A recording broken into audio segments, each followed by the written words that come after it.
嗨，大家好，我是 Judy， 欢迎您再度收看878投资传承，让操盘人带你走向财务自由的目标。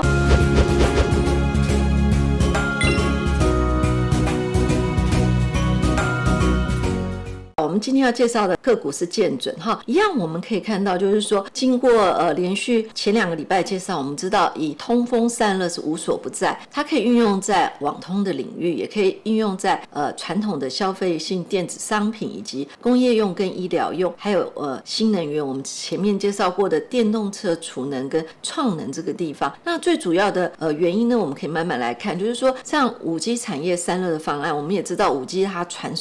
输的速度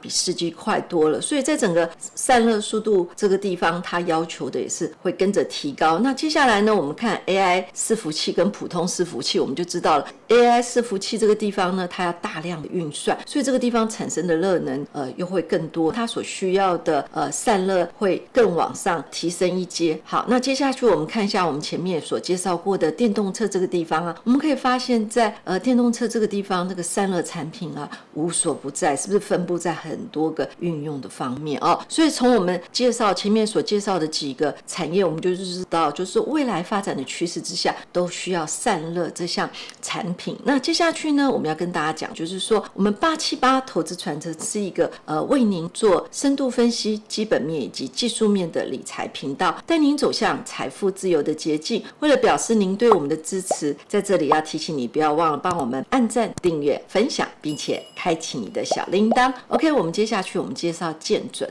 建准呢，它最主要的主力产品这个地方呢，我们可以看到就是说是在风扇跟马达的那个通风解决方案为主，还有用在气冷水冷的全方位的解决方案，那还有一些吊扇，还有一些换风扇、新风机等功能。那在整个产品运用的方面，我们会发现在网通跟伺服器这个地方的比重最高达的 34%， 那其次就是包括了 NB 还有一些工业用的部分。那汽车电子这个地方呢，是在2022年占 8%。 那未来呢，就是说它所努力的方向就是包括了网通伺服器的提升，还有工业能源这边提升，还有汽车电子这个地方的提升，是它未来公司营运主要的方向。好，接下来我们看一下建准那个历年的营收图，我们可以发现从2005年这个地方呢，它这个地方就是说包括了网通还有汽车厂，还有就是说它跨入 LED 照明散热，然后接下去随着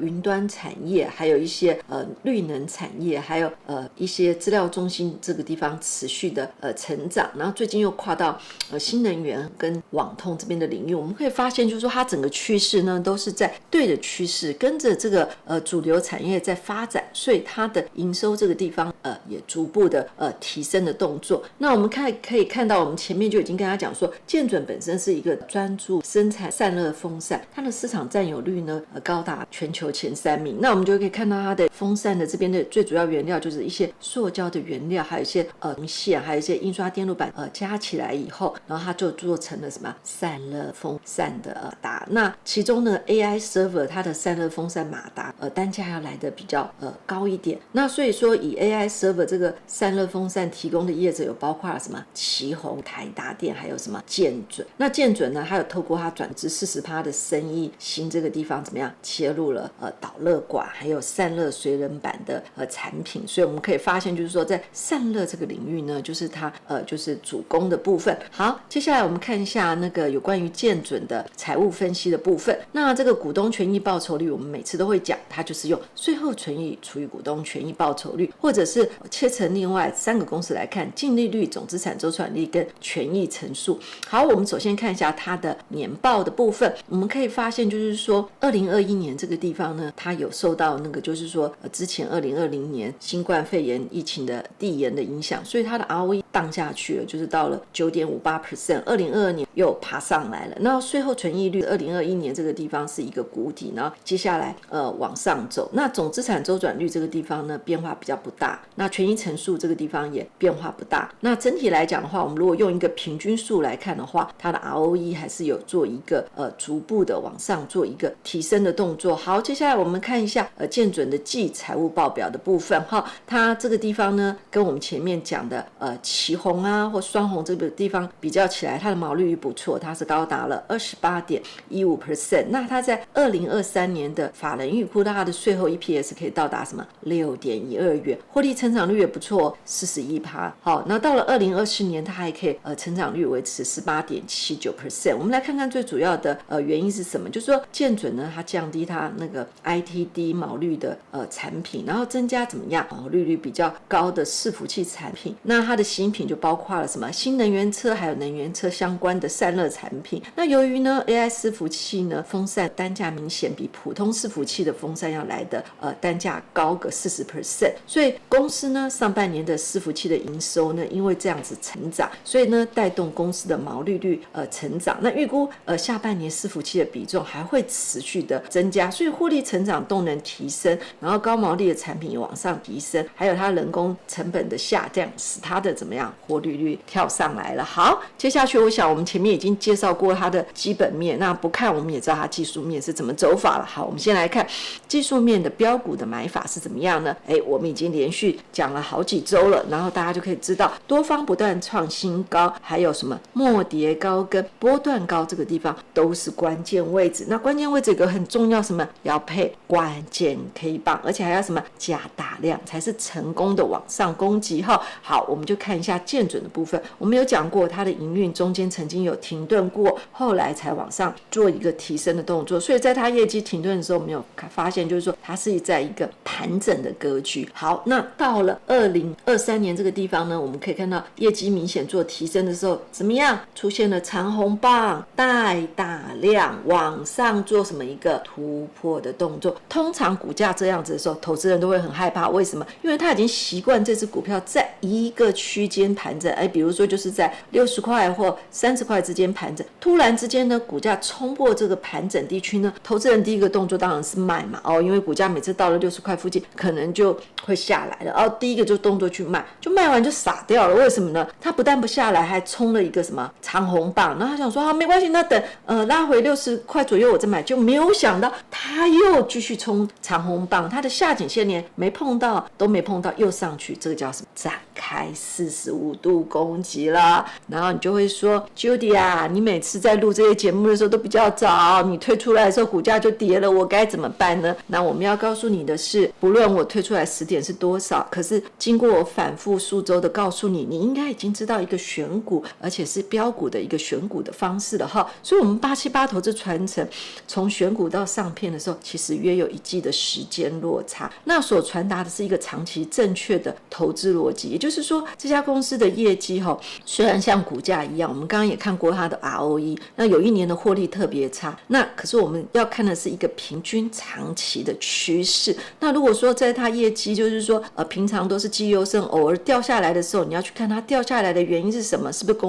公司正在一个转型期，那这个地方呢就是一个拉回守支撑的部分的话，那我们又可以在量缩守支撑的时候做一个介入。所以股价它有自然的循环的周期，不让我们的片子正式推出的时候股价在高或低的话，我们只要利用我们所教的波动力学里面的 N 型理论呢，我们首先定位股价现在是属于上涨的阶段还是回档的阶段。如果是上涨的阶段，你要先找它关键的位置。你说 Judy 如果一路冲上去呢？一路冲上去你就利用长红棒的上下颈线这个地方做一个切进或切出的动作。那你说 Judy 如果回档呢？回档你要注意什么？量缩守1/2嘛，是不是一个很简单的道理呢？所以我们就可以多空灵活的操作技术面的分析了。那你如果说技术面我看不懂，那你懂基本面嘛？我们刚刚前面基本面也对了，做一个详尽的分析。好，那我们标股该如何出场，前面也介绍过了。回档有不同情况，最主要就是要看什么基本面，基本面强的就会守住1/2，基本面如果比较弱的话，那还会回档破了1/2，破了1/2也没关系，有败部复活的方法。那如果说公司营运调整不过来怎么样？会下跌 N 型再扩大。好，我们首先看这只股票统一超，我想大家都知道就 7-Eleven， 那我们就知道这种现金流不断流入的公司其实获利是很平稳的。所以你看它的回档的过程中呢，就看似只有1撇或者怎么样一个 N， 可是它有一个特色怎么样？回档都有守住什么1/2，那这种股票你就比较容易切啦，是不是？每次过高的时候有没有出现长红棒，有没有大量拉回，有没有守支撑，你就可以去找到你的什么买卖点。那你说 Judy 怎么卖呢？最后一根长红棒被跌破，或者出现直涨 K 棒的时候，然后接下去又不过高的时候，你就是一个逢高出脱的卖点嘛。所以你就是自己可以去决定就是说股价进出的部分。怎么会是说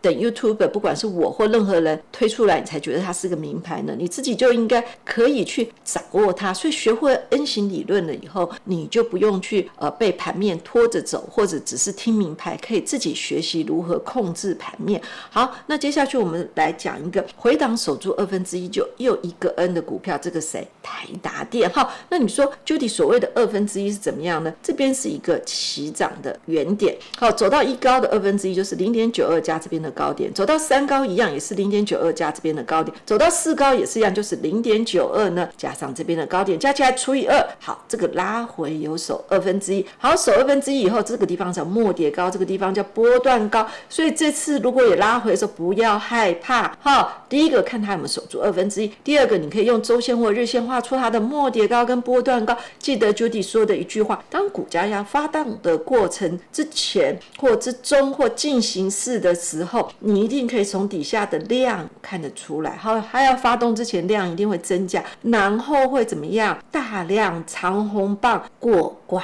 键位置，看到没有？是连续过完以后，你说 Judy 我要不要追？不用紧张，通常过完以后怎么样？会拉回测这个什么支撑守不守得住，懂不懂？所以在这个地方呢，就可以很轻松的切进跟切出了。那同样你说 Judy 现在回档了怎么办？回档一样嘛，我们首先看一下这个小波段的1/2有没有守住，如果守住的话，那这个 N 型就比较容易是什么？成功上涨 N。那如果破了1/2呢？有可能就是盘涨。好，当你知道一家公司的基本面的时候，你就会注意拉回量缩守1/2的时候，你该不该做一个切入或是一个卖出的动作。好，那接下去我们看，就是我们也讲过很多次，这个呢最主要就是告诉大家，就是说再好的公司呢，它也会有业绩衰退的时候。我相信那时候它相对在高点的时候，那时候所有的研究报告都是一面倒。你说那这种股票我要怎么做卖点呢？我怎么知道1、2、3、4？如果说你有学技术分析、波动力学的话，你很轻松的可以算出1高、2高、3高、4高，对不对？那你说可是 Judy 它的时间不对称，我没有办法抓出来，我形态也画不出来，那怎么办？那 Judy 就教你，就说最后一根长红棒的原点跌破的时候，如果反弹又没办法再过高的话，那就代表什么？跌势形成。当跌势形成的时候，你可以卖到这个长红棒原点这个地方。接下去呢，你会发现它跌破1/2的时候，你就知道大事不妙了。为什么？跌破1/2的股票容易怎么样？下跌 N 型在扩大，所以在它整个过程反弹的过程中，你会发现这个长红棒原点跌破的时候，它始终就是一个反压在这个地方哈，包括了反弹的1高跟2高这个地方呢，都压在这个地方，即使中间有用折线假突破也没有用，最后怎么样？下跌 N 型在扩大。所以当你学会了 N 型各种不同的下跌变化攻击的变化，往上攻击变化跟往下攻击的变化，你就不会用你过去的经验告诉别人说我跟你讲这种股票不能追，追到最后就会像宏达电跟大立光一样死在高档，可是人家就一路往上走。为什么呢？因为人家是在对的趋势上往上发展。那有些呢各股价冲很高的过程中，通常那时候研究报告都是一片看空，那你也不能怪这些研究员，因为那时候公司和产业所放出来的消息都是正面的。那通常那个转折点的部分就是代表产业转折了，这时候大股东通常就会卖股票，所以你这个如果